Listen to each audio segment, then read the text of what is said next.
Oke, kok tadi saya sudah berbincang langsung dengan saksi mata yang ketika itu melihat dan menemukan pertama kali bayi yang dibuang oleh ibu kandungnya sendiri. Sekarang saya ajak Anda untuk berbincang langsung bersama dengan psikolog untuk kita bisa mengetahui apa kemudian menjadi penyebab seorang ibu kandung bisa tega membuang bayinya sendiri. Nah, sudah bersama saya Oriza Sativa selaku psikolog. Selamat pagi Mbak Oriza. Sehat Selamat ya? pagi Mbak Vita.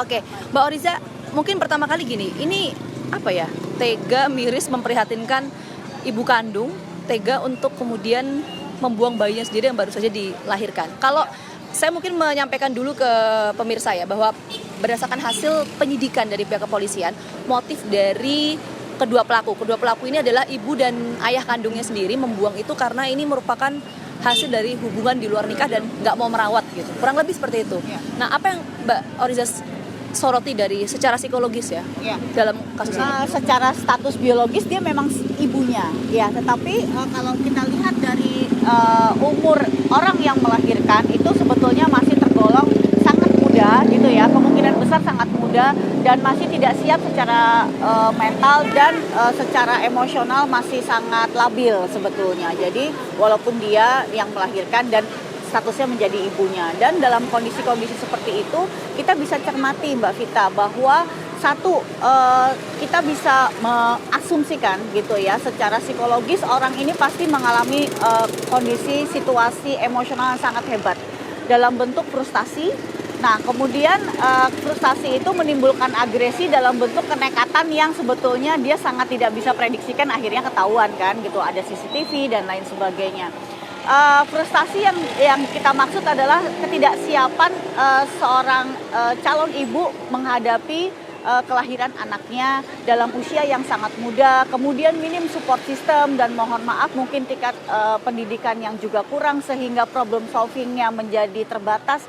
Dia tidak memiliki kemampuan penyelesaian masalah yang baik, yang matang, yang bijaksana gitu ya, yang dewasa.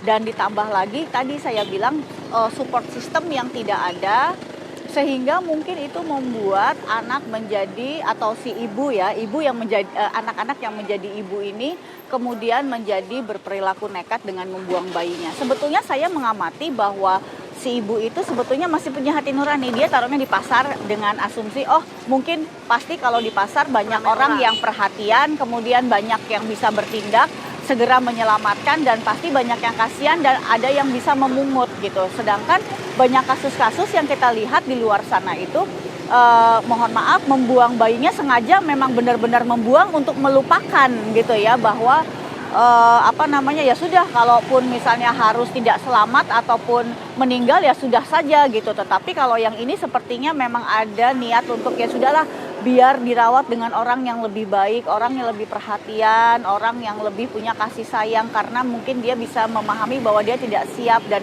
sekali lagi dalam kondisi yang kekalutan yang luar biasa dan mungkin dia takut banget nih gitu. Oke, jadi sebetulnya kan ini kalau saya simpulkan ada berbagai macam variabel ya Mbak ya. Ya. Tidak bisa kita melihat hanya satu aspek saja gitu ya.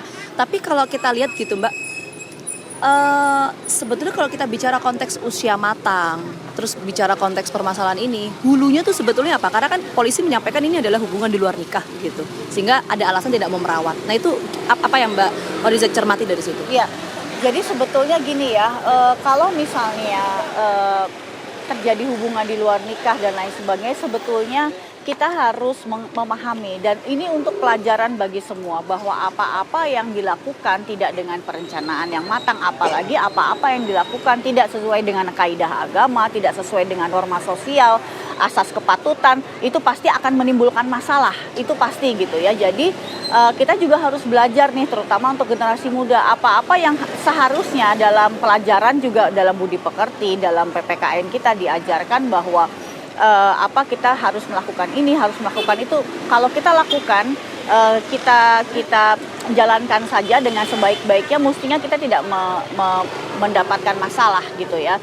Jadi dalam kasus kehamilan di luar nikah seperti ini, potensi-potensi untuk terjadinya tindakan-tindakan yang menyimpang, apalagi mohon maaf seperti ini adalah kriminalitas, itu sangat mungkin terjadi karena jelas itu merupakan suatu konsekuensi logis.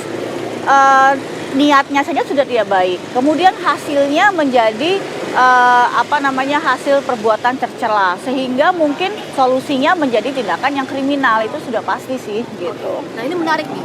Saya ingin dalami soal korelasi ya antara hubungan di luar nikah dengan tindakan kriminalitas. Mungkin Mbak Riza bisa sampaikan apa? Ada data mengenai bagaimana tingkat signifikansi dari masyarakat kita misalnya antara hubungan di luar nikah dengan tingkat kriminalitas meningkat atau gimana sih? Iya, saya pelajari, saya baca di jurnal itu bahwa sebetulnya mohon maaf tingkat kemiskinan ya, ketidakmampuan secara ekonomi itu menjadi faktor yang menjadi stresor, tingkat stres tertinggi orang-orang atau masyarakat untuk bertindak kriminal. Nah, sebetulnya kita juga mesti mengamati kalau misalnya seseorang tersebut melahirkan di luar nikah, tetapi ada dana gitu ya, ada support secara finansial, dia juga memiliki cukup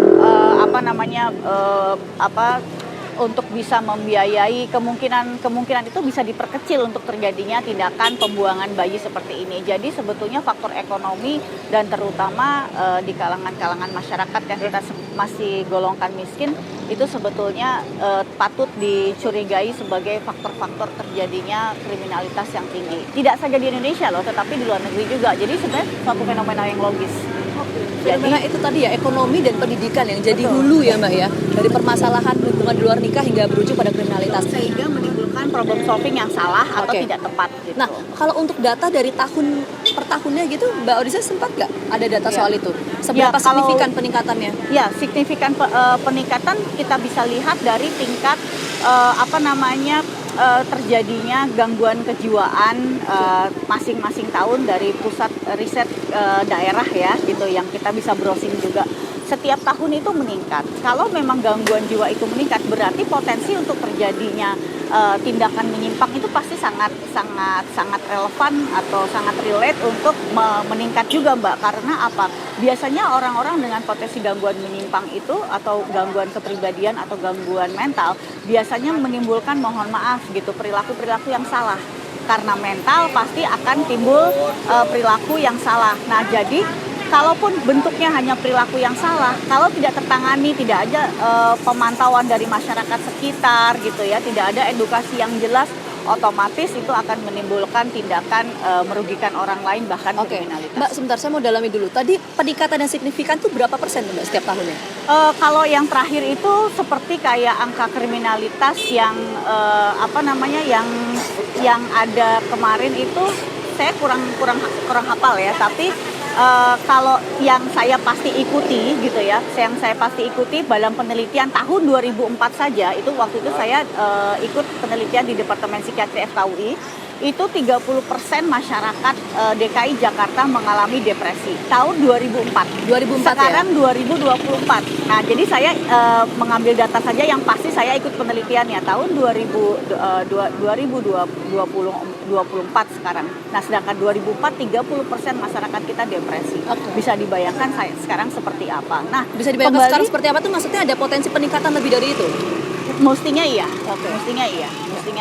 Oke, Mbak, mungkin terakhir Mbak, kalau tadi ini konteksnya hulunya adalah soal gangguan mental. Gangguan mental itu konteksnya apa sih? Gitu. Ya, gangguan mental itu adalah hendaya, ketidakmampuan dalam mengendalikan 3 elemen jiwa kita, pikiran, perasaan, dan tindakan. Nah, jadi sebetulnya kalau menurut saya tindakan kita itu tergantung dari perasaan tergantung dari pikiran. Nah, jadi semua itu tergantung dari pikiran. Kalau pikirannya kalut, yang tadi saya bilang pikirannya mungkin tidak bisa tenang, tidak punya problem solving, mempengaruhi perasaan yang galau, dan mungkin cemas yang hebat, sehingga mengakibatkan tadi berbagai tindakan yang menyimpang. Nah gitu. Jadi menurut saya kemampuan problem solving itu penting. Bagaimana anak atau orang-orang memiliki tingkat pemikiran atau edukasi yang tinggi itu penting gitu ya.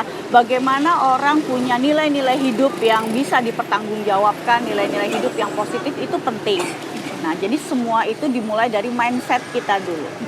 Jadi sebenarnya mohon maaf, banyak juga ya mungkin kejadian-kejadian di luar ini, misalnya mohon maaf kelahiran di luar nikah, tetapi dengan problem solving yang baik, kemampuan berpikir yang baik, mental yang baik, support system yang baik, mestinya menimbulkan perasaan yang tidak terlalu membahayakan, sehingga tindakan masih bisa kita kontrol. Oke, itu menarik. Jadi mengenai kesehatan mental ini yang menjadi hulu dari segala permasalahan, karena itu Betul. adalah ekses dan bisa menimbulkan apa yang akan kita lakukan ya. Betul, Hulunya dari situ. betul. Terima kasih banyak Mbak Oriza Ya, Satifah sama-sama. sudah berbincang bersama kami. Semoga kejadian ini tidak terulang Sama-sama, kembali ya. Mbak. Amin. Demikian wawancara saya bersama dengan psikolog Oriza Satifah, dan sebelumnya ada saksi mata. Saya kembalikan ke Maria dan Bayu di studio.